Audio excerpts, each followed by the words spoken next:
Hello and welcome to another episode of For the Glory, an athlete empowerment production series brought to you by the Wattle Nest. My name is Rachel Condos-Fields and I'm excited to introduce you to some of Australia's great sporting talent as we share their stories, celebrate their success and embrace the power of sport as a true connector in our community. Joining me today at the studio desk is our co-host and Australian track and field athlete, Nana Awasu. Welcome back, Nana. Thank you for having me, Rachel. Super excited to be here. How are you today? Really, really well, thank you. Joining us virtually is wheelchair rugby legend Chris Bond, three-time Paralympian with 2 gold medals to his name. Welcome to our show, Chris. Thanks, Rach, for having me as well. What an opportunity. You're one of the best in the world and we've been following your Sporting Willie challenge and journey all over the global stage. But if we go back to you as a 19-year-old, your story was very, very different. You're a 19-year-old facing leukemia and ended up with a bacterial infection, if I'm correct, and you lost some limbs as a result. Before we hear about your sporting story, could you take us back to that moment and tell us a little bit about your journey and how your life changed? Yeah, of course, Rach. So like most Australian kids, I grew up playing sport at school. I loved it. I'd get to school before the bell went to play indoor soccer, and then we'd play rugby league and rugby union at lunch, and then afterwards we'd go up and do something else on the school oval. I loved sport, always played sport as a kid. And I remember, growing up with my brother playing footy out the back and emulating what we saw on TV. And even when the Olympics came around, I'd watch them and say, oh, I'd love to represent Australian sport one day. And that was, I guess, my dream as a child. And then, unfortunately, if we fast forward to 19 years of age, I was fit, athletic young fella, just got out of school. I was working in the hospitality industry. And then just out of the blue, just all of a sudden started to feel ill. So I feel some stabbing pains in my stomach and not well. And then, long story short, I was rushed to hospital. And they said I had a rare leukemia, APML leukemia, which is a blood cancer, and also a rare bacterial infection called necrotizing fasciitis. At the same time, that meant that my body had no immunity to fight pretty bad infection. And my body started to shut down and went into septic shock. And it was in an induced coma for 3 days. And when I woke up, they had let me know what had happened. And then basically, so I was pretty lucky to survive. I did, pass away twice, and they went to cardiac arrest and they brought me back to life. And it was a very sort of harrowing couple of months in ICU and in hospital, trying to get better. I was pretty sick. And then it came to a point where they said, look, you've lost the use of your extremities. We're going to have to amputate your left hand, most of your right fingers, and both your legs below the knee. So pretty daunting at 19 to be faced with your mortality. But then I guess beyond that, it's just around a new way of life that would have never, ever even thought I'd have to consider being at such a young age. Going from independent to completely dependent, what was the emotions you went through when you realised this was your new reality? It was pretty rough. I think initially a bit of anger, what's going on? Why has this happened to me? Those kind of emotions. And then it was just really sad, I think. I was quite depressed at that stage because I just couldn't see past that. I've always been so fit and active, and I'd never really seen anyone else, with a disability sort of competing in sport at that time. That was over 15 years ago now. And being so fit and active, I just could not see past the disability that I'd acquired in hospital. So it was initially very angry at what had happened, and then just sadness of not seeing past it. So Chris, first of all, I just wanted to say thank you. Thank you for sharing a very personal story with us, and we congratulate you on turning a really confronting personal situation into something that's been quite inspirational. And whether you like it or not, you have lifted the spirits of so many Australians and been a real role model and have given hope to a lot of people that have also been feeling lost or a bit out of place at times in their life. You've been recognised by a leader here in Australia, not just for your sport, and you've captained our national team. Can you tell us a little bit about some of those key qualities that being a leader means to you? Yeah, it's I've always, I guess, been a leader or had leadership qualities. I was doing it since I was young, and I think a big part of that is that I'm an identical twin, and I'm older by 2 minutes, so I'll take that every day, and always sort of my little brother, I always let him around. So yeah, I think, and then naturally in the sport of wheelchair rugby, when I first came on, I was just sort of taking a back seat and just learning as much as I can, and getting used to being in a high performance team. I've been around that team for 12 years now, so I've learned a lot from past leaders, a lot of patience, I think, and different perspectives. In the beginning, it was all about how can I make the team, and what am I going to get out of it. And now I've got the benefit of achieving a lot personally and as a team in my team, the Steelers. And to me now, it's about how can the program do better? How can we as a team keep achieving great things? And find that next crop of people coming through as well. So I think it's just a shift in thinking. And then obviously my longevity, build a lot of trust around the current playing crop and the guys coming through, with also how I behave on the court as well, with composure and respect for the opposition, and being caring of my teammates. So I think it's a mix of having some good key values, and the way I instill a culture of our team. When did you know that wheelchair rugby was a sport for you? Yeah, so when I was in rehabilitation after a long journey in hospital getting well, I'd always been sporty because I wanted to get back into sport. And at the time I was in the Canberra hospital, and I asked the guys there, like, what sports can I do? And they didn't know. And they put me in touch with someone from the AIS, the Australian Institute of Sport, which was in my hometown of Canberra. And they said, look, I think all you'd be able to do is swimming competitively. And I was always a runner, so I didn't love it, but I saw it as a pathway back into sport. So I tried it, but yeah, I don't know, getting up at 5 a.m, those cold Canberra winter mornings to follow a black line didn't really tickle me too much. And then luckily I was at the gym there doing some training, and the head coach of wheelchair rugby rolled in his wheelchair and introduced himself. And he mentioned, I'm the coach of wheelchair rugby. Have you heard of it? I said, no, but, sign me up, because I played rugby league growing up. I love that team camaraderie. I love the contact sports. So, yeah, he said, look, we've actually got a training camp in Canberra in a few months' time. So I want to invite you to come and watch. So I did.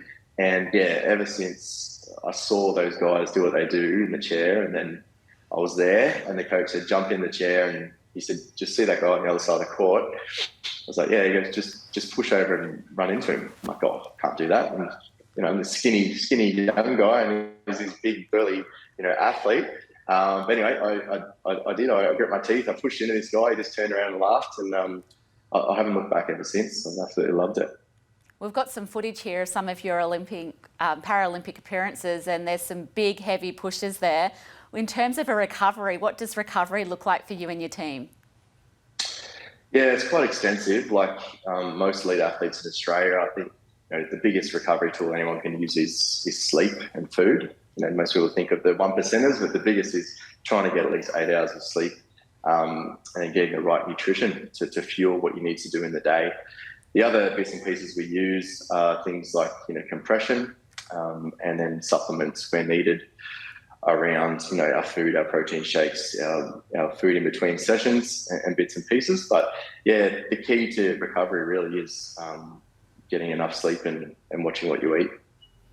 You talked a little bit before about some of those leadership qualities that you see in yourself. What sporting athlete and leader have you looked up to and been inspired to be like?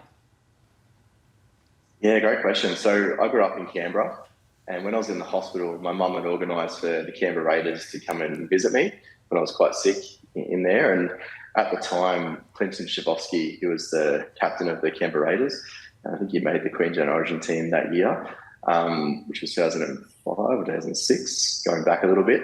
But he came in with a lot of the guys, Alan Tongue and some other guys at the time from the Raiders. And I guess we kind of created a little bit of a bond between us two. He actually came back personally after, a couple of weeks after.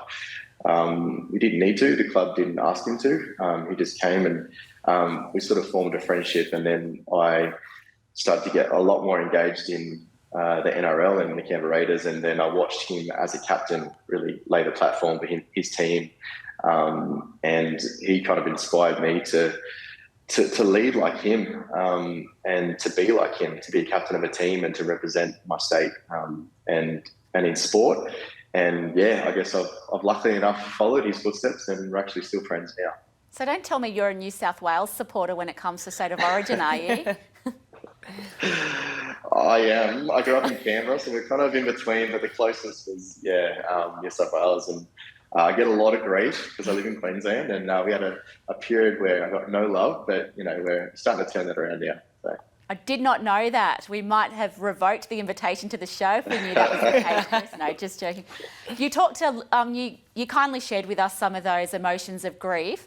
How important was sport for your own personal recovery and journey? Sport was massive. I was, 80 kilo of muscle, athletic guy before I got sick. And then when I got sick, I was laying on a hospital bed, 40 kilos, skin and bone, pale white, not able to move, feed myself, let alone do anything. And as a 19-year-old, and even as I progressed through my illness and getting better, I just couldn't identify with that person. That just wasn't me. I was always the fit, athletic guy.